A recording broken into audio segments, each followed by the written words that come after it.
Jorge Masvidal and Jake Paul recently got into a back and forth exchange on social media leading up to the Paul vs Woodley event. Jorge Masvidal in a recent interview said they would be interested in boxing both of the brothers. He also threatened to slap up Jake Paul. Speaking to ESPN, he went on to say, "I'm going to beat up all the Pauls. If they put the money in my pocket, that Logan Paul dude, Jake Paul, whoever Paul dudes, if they put money in my pocket, of course I'd like to break some Disney characters' faces. I've been fighting men who have been training since 7-8 years old to do the same thing to me what I want to do to them. Fighting guys like the Pauls is a bonus, man. Who the F is this Paul kid? He thinks we're friends because I gave him some advice in the Ben Askren fight. Get the F out of here. Bro, I'll slap you and whoever the F you want. Bro, I'm a fighter, of course you're gonna get offended. UFC would have to sign off, but nothing is impossible. Dana doesn't like those guys, and Dana knows I'll go in there and put a hurting on those kids. Maybe he does send in the effing assassin." After Darren Till lost to Derek Brunson at UFC Vegas 36, Mike Perry recently gave his thoughts and posted this on his Instagram stories with the caption, "Rough game bloke, at least you have business. We gotta get some more mat time. Striking and jiu-jitsu. It's all a part of the journey at Darren Till too. You made it to the top. The life of a true martial artist is about the whole story, not just his best days." After his big win at UFC Vegas 36, Derek Brunson revealed that he wants the title shot next. He tweeted, "To God be the glory. Another opportunity to perform on a big platform and give God the glory. 5 in a row, title shot next. We wait. Thanks to all of my supporters. Much love." UFC middleweight Darren Wynn suggests that Darren Till should move camps to further elevate his skills. He tweeted, "Not sure where Till trains, but I'm assuming it's a gym where he's the baddest dude there. Can beat everybody at everything. Not a great position to be in at this point in his career. Needs a big gym with world-class guys at every discipline." He followed up with, "I know I don't want Till to come to AKA. Think he's a stud, but he wouldn't fit in. Guys like that generally never stick around a gym like AKA. They leave because they say we train too hard."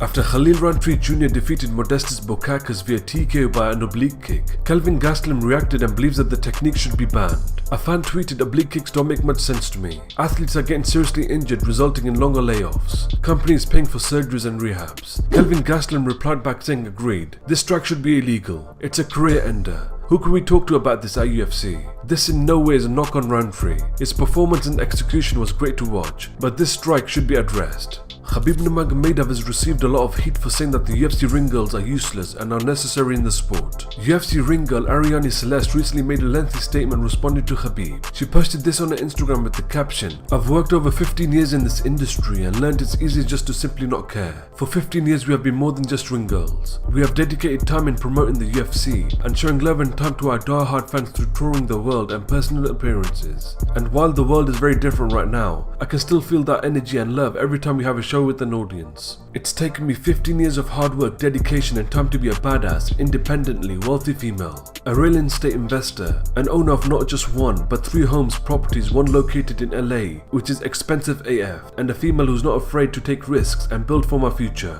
You can call us useless, but to people like me who have worked this hard, it slips right off my shoulders. My life is too good to be unhappy. You don't have to like me, but you will respect me.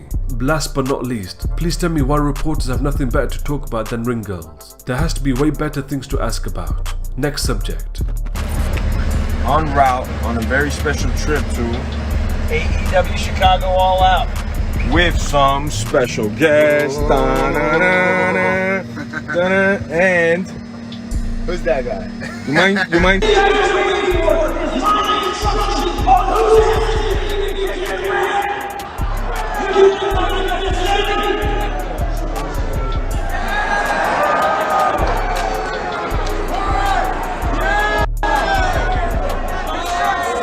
Michael Bisping on the Believing Me podcast says that Conor McGregor should consider fighting Jake Paul next in a boxing match. It's one of the biggest. It's one of the biggest you could do, and I hate to say that. It may be the biggest fight of all time. There's a potential for that because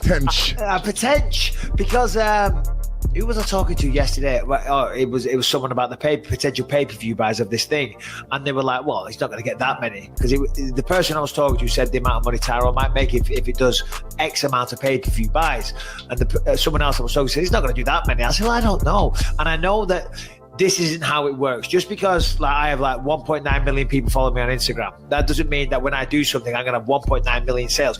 Social media does not cross over to monetary spend. Simple as that. That does not work. Although there will be a certain element of that. And Jake Paul, I don't know how many followers he has on Instagram. A lot. I know he has 20 odd million YouTube subscribers, right? So you take all that following, and then you take McGregor's following, you know, there is a potential, as I say, for ridiculous pay-per-view buys, and everybody involved makes a ton of money. Also, it actually would be good for Conor to come back in a non-mixed martial arts fight, given what happened to his leg. You know what I mean? You don't necessarily want to come back and be doing the wrestling. You don't want to be doing the kicking, the takedowns, the jiu-jitsu. Let that heal up. Boxing, hands only, lots of footwork, but no wrestling, no takedowns, no kicks, no too much trauma on the legs. Get his mojo back. Fight Jake Paul.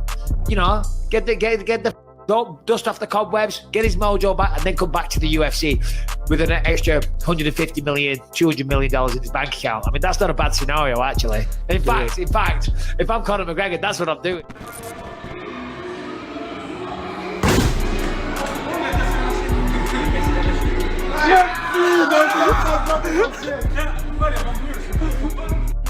Paddy, how you feeling, man? Oh, top of the world, son, top of the world. Said first round finish, lad. I don't chat, lad.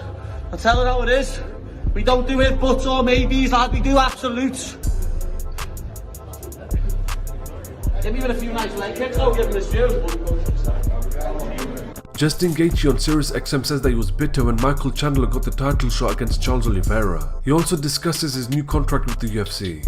Yeah, I mean, ultimately, I'm ranked number 2 right now, and coming off a loss, with the guy retiring after he beat me, it was really things, kind of into a spin. And, they made the title shot with Chandler and Oliveira. I can't say so much. Oliveira shouldn't have been there. At the end of the day, the guy's been there forever. But Chandler should have never been in that fight. So, I was a little bitter about that. And ultimately, I'm happy I get to knock the dude out that took my spot. So, this is a good opportunity. It's, I did an interview yesterday. I stated it's a great moment,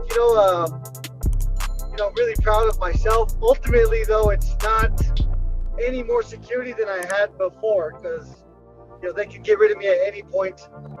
So no matter if it's a 4, 6, 8, 10 fight contract, as much as you want the security to be there, it's not necessarily there. Well, but I am proud of myself. I'm proud of my accomplishments for sure. It's an entertainment business, and I am entertaining as hell when I step in there. So they pay me good money. Jay, I gotta be octagon side in like 8 minutes, but Bilal, who's hosting the post show in like 7 hours, had to jump in here. So whenever you're ready, Bilal. Another grappling lesson with Monster. Gerak, thank you. We're not gonna be ready for Glover.